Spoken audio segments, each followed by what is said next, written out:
I'm going to quit this and follow my bliss.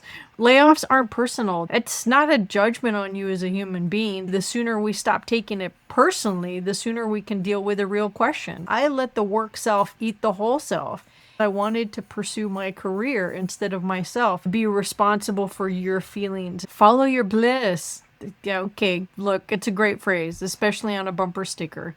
But it's sort of a weird thing to think about when you're sitting at a kitchen table or in your home office and you've got a laptop and a business plan or a job search. Follow your bliss sounds a lot like advice for people who chose this. Like, I'm going to quit this and follow my bliss. But most of us in this market didn't necessarily choose this path. But here's what I want to talk about today, because this is what I've really been sitting with this week that I think matters. And I think it's important. Layoffs aren't personal. They're math. Corporations have to function based on numbers. You may last, you may not. You may add value, you may not. You may be great for one boss, you may be terrible for another boss. It's not a judgment on you as a human being. That's a spreadsheet. That's corporate dynamics. The sooner we stop taking it personally, the sooner we can deal with a real question, which is, what do you do with that space? The layoff isn't the interesting part, it's the shitty part. The interesting part, the thing that you can control is you. The thing that you can manage is your response. The thing that you can manage is how you think about it. The circumstances might be shit, but what do you do with the space? That part is personal. Listen, I loved my job. I need to say that because there's a version of this conversation where the job is the bad guy and leaving is the liberation and screw the man.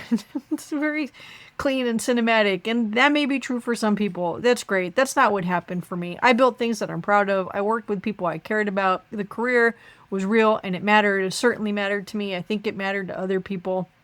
But that's not the issue. I couldn't see from the inside of it.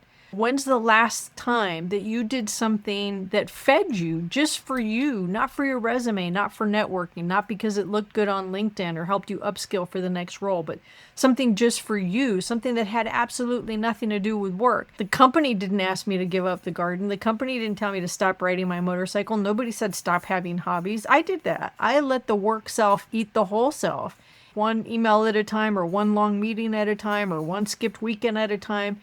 It just wasn't the job that did that. That was me. I did that. I chose to do this because I wanted to pursue my career instead of myself. And I think there's a version where we can probably do both and do it well.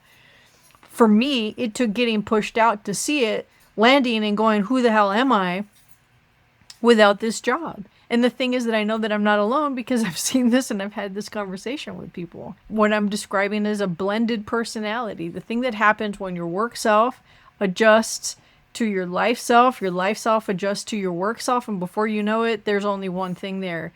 And you stop knowing when one starts and the other begins. For some people, that works great, and some people genuinely love the integration, and they bring their whole self to work and their whole self home, and it all flows, and it's great.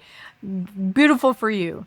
There are those who feel like they have a different inner life that is being stifled at work. The people who, when the alarm clock rings, they're already starting to dread going to work on Sunday because they're going to have to put on this new suit on Monday, and they're not feeling great about that. Or when they're sitting in meetings, rolling their eyes before they go into the meeting, but then once they're in the meeting, smiling because there's something that's not in alignment and they're playing that role. And then at some point they become very good at that role, and before they know it, there's either two things that happen. Is one, they fully integrate into that, or the second, they're just miserable in both their life and their work. So those of you out there in the same situation that I was in, where there's a whole lot that doesn't fit in the org chart, and that's not the company's job to figure out how to make that work, although they try with their bring your whole self to work initiatives. And I think that that's horseshit, because then basically it's trying to fit your interests that have nothing to do with your corporate role, and that creates a weird tension, because now you're probably going to dumb some of that down. Maybe you stop reading the weird stuff at midnight because you have to tell people when they ask you what kind of book you're reading that you're reading Blue Ocean Strategy or some Adam Grant book instead of whatever you're into.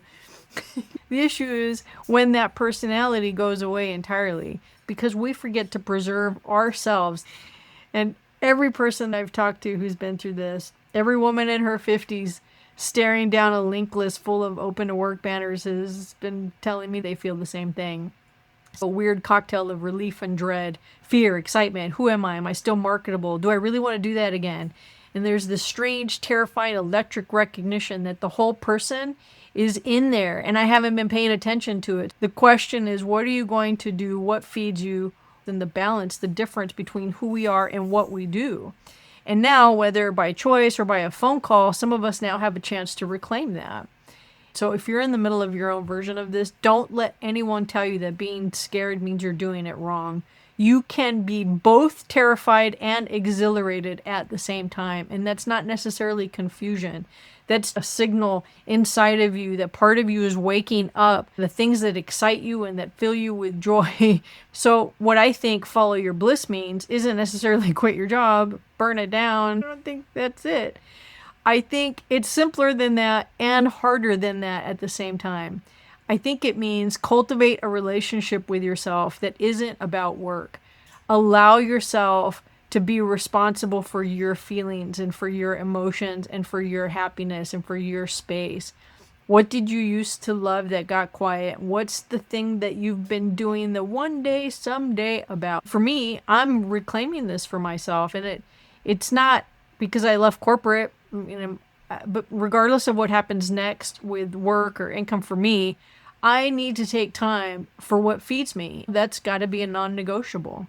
I want to get into my garden. I want to jump on my motorcycle and take a real ride, a long one with no phone, no checking in. I want my hands to be black because I decided to process black walnuts and look like I stepped into a Harry Potter episode and nobody's going to give a shit about it. Know who you are and feed yourself enough so that when shit like this happens, you get to keep something that's yours, something that can't just easily be eliminated with a phone call, whatever ends up coming next. I'll see you the next time, hopefully from the garden.